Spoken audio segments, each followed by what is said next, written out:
Hi everybody, you're watching The Sit Down. I'm DJ Sixsmith. This show looks pretty damn good. Godfather of Harlem, Lucy Fry's here with us. Nice to meet you. So nice to meet you. So what's going on with you? How was everything going down for this? It's so exciting. We had the premiere on Monday and it just went, like, it couldn't have gone better, and it was so exciting to watch it on the big screen and see the subtlety of Forrest's performance on this giant screen, which, because I'd watched it on my laptop before and been completely enthralled, and then watching it in a big theater with everyone at the Apollo in Harlem, I was just like, oh my God, this is amazing. There is a lot going on with this show because first of all, you have Harlem. Then you have this being the prequel to American Gangster, which is going to get people in there. And then, of course, Forrest. So let's start with Harlem here specifically. What did you learn about Harlem, and what do you think makes it so unique? Well, it's just such an interesting place. And, you know, with Bumpy Johnson and Malcolm X and Adam Clayton Powell, and getting to learn a bit about the history from, you know, religion, gang violence and politics, and in the civil rights movement, all of them coming together to create change and to fight for a better future, and the complexities of all of that, and the heroin coming in, and how to, you know, because Bumpy Johnson is a really smart man. He wanted to be a lawyer, and he's a poet, and he's only become a gangster because of the situation that he's in, and he's selling heroin in order to take care of his community, but heroin is also the thing that's destroying his community. So all of the characters in this show have this kind of, these conflicts, really giant inner conflicts, and yeah, I guess Harlem is just got all of that energy going on in it. And in 1963, the year that JFK was assassinated, it's a very tumultuous year, and it was amazing to get to jump into it. And, you know, we would be filming up in Harlem and be in our 1963 costumes with the old cars and walking around the streets, and just the energy is there. And it was such a treat to get invited into that world as an Australian and get to embody this Italian-American girl. It was, such a treat. I'm sure it was fun for you to just kind of plop down for a little while and just embrace this whole new lifestyle in a sense. Yeah, I felt so lucky because it's been a dream to live and work in New York City, and then getting to do that in Harlem and in Brooklyn, I was just like, I feel so lucky right now. So what are some of your favorite memories of working in the city? Probably there was a rooftop that we shot on in Harlem that just overlooked the whole city, and I always felt really giddy when we were filming up there and like wanting to pinch myself, because I was like, oh my gosh, I get to be here. That's cool. So you've worked with a lot of really talented people, Will Smith, Eddie Murphy. You think about Forrest Whitaker. What was it like learning from him, just seeing him do his thing? I actually got a little bit emotional on Monday when Forrest was introducing the show, because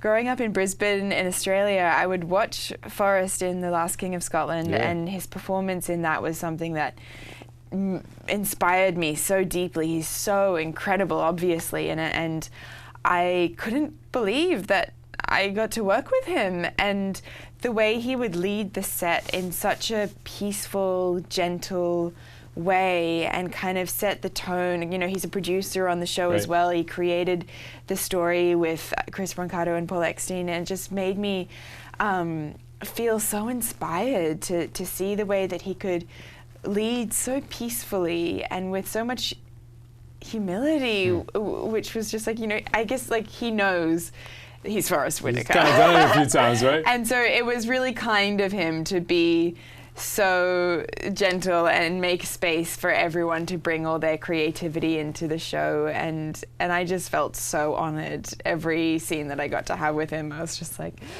okay, this is amazing. How about for you? You mentioned the fact that all these characters are grappling with different issues. What is your character Stella going through? Well, she's grown up in a mafia family. She's the daughter of the Chin Gigante, and he's the mob boss. And so she's been very privileged growing up, kind of getting whatever she wants, whenever she wants, being his daughter. But then she's in her early 20s, and she's suddenly waking up and realizing, what do I want from my life, and who would I be if I wasn't defined by my family? And she's trying to break away from the mafia and from that cloud that follows her, and she moves into the music scene. She loves music, and that's her thing, and she's really sassy and really fun, and she falls in love with Teddy Green, who's played by Kelvin Harrison Jr., who's so brilliant. And they're the Romeo and Juliet story of the show, and they're trying to be the hope of the future. They're kind of bringing the show to 2019 and trying to move it forward from not just being this war between these two gangs. And but she can't escape the mafia because it's her family and it's part of her. And so there's this again, the inner conflicts for every character in this show are extremely heightened, and it's life and death situations for her and Teddy being in this relationship in 1963. So yeah, definitely a lot going on there. Have you seen American Gangster prior to this? Yeah. What do you like about that film? Because I just saw it for the first time, I want to say like late last year, and it really just hits you right in the gut. I mean, Denzel doing his thing, and Idris Elba, and there's so many different people in that movie. Yeah, and I feel like that's with this show, like it's just, the situations are so intense. It's all so heightened, and with the drugs and the gangs and all of the threads that are interwoven in power and crime. And I feel like it's the energy and the electricity of the film that's got things that happen in real life are always so much more extreme than anything you could imagine. And I think that that's one of the keys for this show, is that the things that were going on at that time are wild.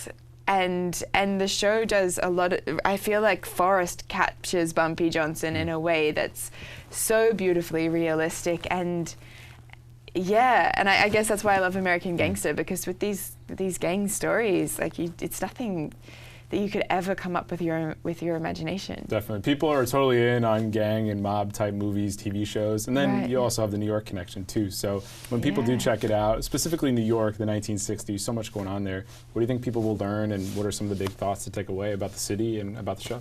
Yeah, I guess, because I've actually played 1963 once before. That's right, you did the JFK thing. So it's like my year. You are the person for that. For 1963. Right, yeah, so I played Lee Harvey Oswald's wife. You were great in that, Thank you. Because I was looking at your IMDb and I'm like, oh my gosh, I've seen this before. That was great. And now I'm like back in 1963, but I'm in Harlem in New York, which was a completely different thing to like being a Russian in Dallas, Texas. It's a totally different game, that's for sure. Totally different game. I think it was a lot more fun being Stella. Like she's got a lot more. I would say so. When you're Lee Harvey Oswald's I love Marina Oswald a lot. There's a little baggage that comes with that. I'm like, oh my gosh, like she was up against it, but like she was fighting too. Like they're both fighters. But I learned so much about the civil rights movement, and Stella and the music as well of 1963. And Stella loved the music, and I was listening to a lot of the Shirelles, and then Calvin's character in it is a brilliant musician, and then that's one of the reasons that Stella loves him, because she loves his music and she just wants to see him succeed.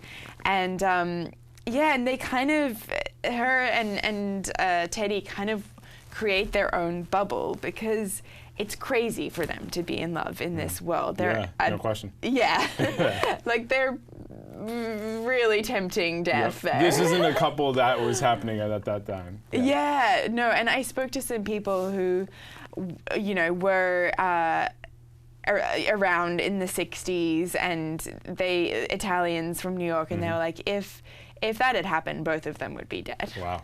So I was like, okay, I really feel the stakes here, and the only way to approach it was to just come from love and play, that love is worth fighting for, no matter what you're up against.